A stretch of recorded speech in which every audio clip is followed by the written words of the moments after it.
कहानी का शीर्षक है पछतावा। राजवीर मंदिर में बैठे कुछ सोच रहा है। तभी एक व्यक्ति आता है। उसके हुलिये को देख कह सकते हैं वो एक मुस्लिम है। वो मंदिर में आकर पूजा करता है। उसे देख एक ही सवाल दिमाग पर दस्तक देता है, एक मुस्लिम मंदिर में कैसे? वही एक सवाल राजवीर को उसकी सोच से बाहर निकालता है और वो उस शख्स की तरफ देखता ही है कि वो शख्स उस अनपूछे सवाल को भांप लेता है और वही मंदिर की डेल पर राजवीर के पास बैठ जाता है और खुद ही कहता है, मेरा नाम अशफाक है, मैं मुस्लिम समाज से हूँ, रोजाना मंदिर आकर पूजा करता हूँ। राजवीर सुनकर आश्चर्य से पूछता है, यह अनोखा है, क्या इसके पीछे कोई कारण है? अशफाक मुस्कुराते हुए जवाब देता है, बरखुरदार, हर एक बड़े काम या बदलाव के पीछे वजह जरूर होती है। यहाँ भी है। हमारी बीवी हिंदू थी, उन्होंने हमारे धर्म को दिल से अपनाया।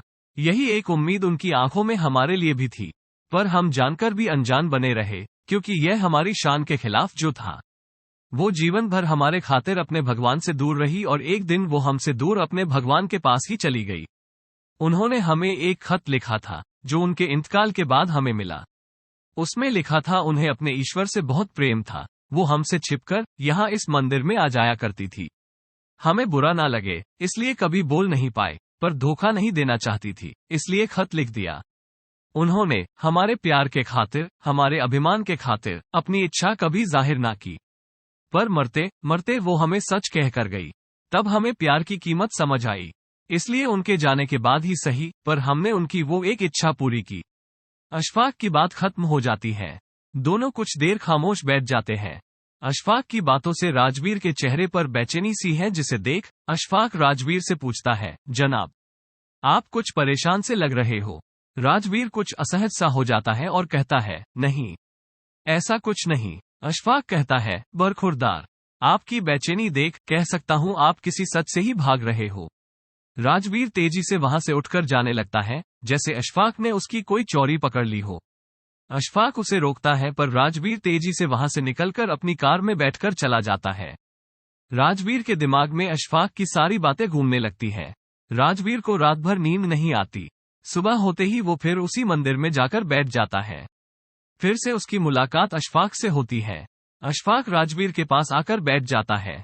अशफाक समझ रहा है कि राजवीर उससे कुछ कहना चाहता है, पर अशफाक चाहता है राजवीर खुद अपने अभिमान को तोड़कर सच को उनके सामने रखे, जिससे वो भाग रहा है। पर वही राजवीर चाहता है अशफाक उससे आगे से सवाल करे, पर राजवीर कुछ नहीं बोल पाता। 2-3 दिनों तक यही चलता रहता है। आखिरकार एक दिन राजवीर खामोशी तोड़कर बोलता है, असल में मेरी नौकरी में थोड़ी दिक्कत है, बस इसलिए परेशान हूँ। अशफाक जोर जोर से हंसने लगता है, बरखुरदार, इतने दिनों बाद अपनी खामोशी तोड़ी भी तो झूठ बोलने के लिए। मियाँ, हमारे बाल धूप में सफेद नहीं हुए हैं। आपका चेहरा साफ कह रहा है आप खुद से खफा है। खुद की गलती मानने की हिम्मत नहीं है आप में। आप इस पुरुष प्रधान समाज के वही पुरुष हैं जो अपने मन रूपी अकड़ में इतने जकड़ गए कि सच को स्वीकार नहीं कर पाते। अशफाक राजवीर को उसके ही असली रूप से पहचान करवाता है। राजवीर के दिल पर एक बोझ है जिसे वो खुद से भी खुलकर नहीं कह पाया है, और आज वो अपने जीवन के उस एक पहलू को अशफाक के सामने रखता है और कहता है, मैं एक मॉडर्न लड़की से शादी करना चाहता था, पर मेरे माता पिता ने मेरी शादी गांव की लड़की शिखा से करवा दी।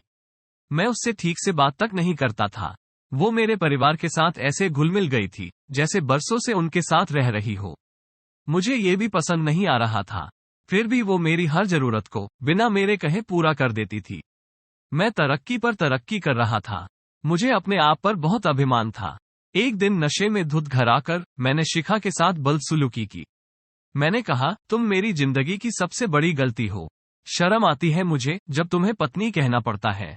मैं बोलता ही गया। शिखा के लिए ये सब नया नहीं था, पर मेरे माता पिता के लिए ये एक कड़वे घुट के समान था। बिना मुझसे बात किए वो शिखा को अपने साथ ले गए।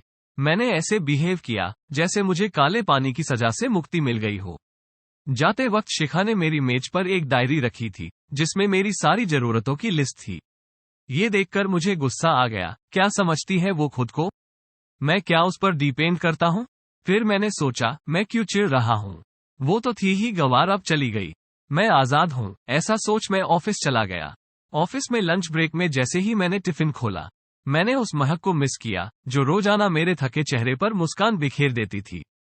एक पल के लिए मुझे एक अजीब सी कमी महसूस हुई, पर उस वक्त मुझे अपनी आजादी का गुमान ज्यादा था। समय गुजर रहा था, मैं अपनी हर एक जरूरत के लिए डायरी पर डिपेंड करता था। कमी का कुछ एहसास तो था, पर मेरा ईगो मेरे सामने आ जाता और मैं फिर अपनी अकड़ में जीने लगता।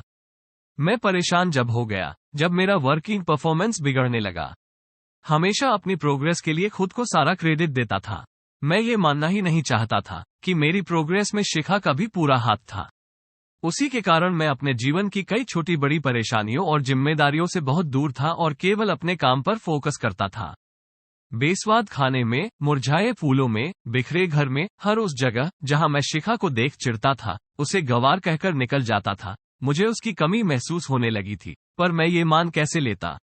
एक दिन मन भारी हो गया, फिर मैंने माँ को कॉल किया।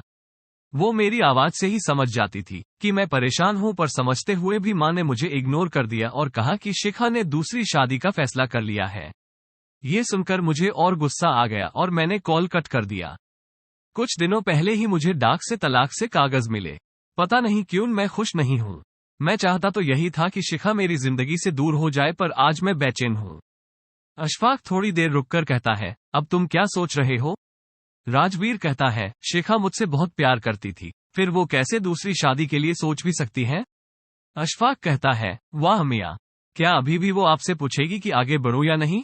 आज जब आपको उसकी अहमियत पता चल गई है, तब भी उससे सच कहने से झिझक रहे हो। सब कुछ सामने है, पर फिर माफी मांगने में खुद को छोटा महसूस कर रहे हो। मियाँ, समझ लो, अगर अब भी अपने ईगो में रहे तो फिर मौका नहीं मिलेगा। दोस्तों, आदमी का यह ईगो ही उसे जिंदगी से हरा देता है।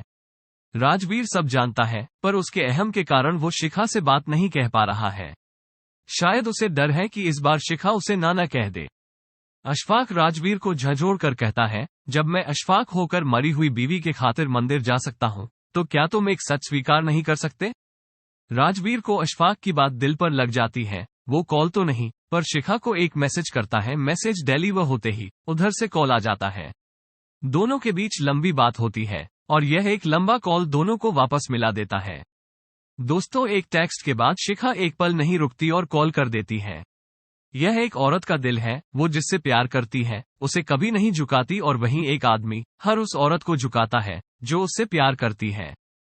कहानी से शिक्षा, मॉरल ऑफ द स्टोरी। वक्त किसी का बंधक नहीं, वक्त रहते काम हो जाए तो वो अमूल्य है, वरना पछताने के अलावा कुछ नहीं रह जाता। जीवन में जो भी मिले उसे स्वीकारने की कोशिश करें। जरूरी नहीं हर चीज जो आप चाहते हैं वही आपको मिलेगा, लेकिन जो आपको मिला है वो आपकी किस्मत है, जिसे अच्छा बुरा बनाना केवल आपके हाथ में है।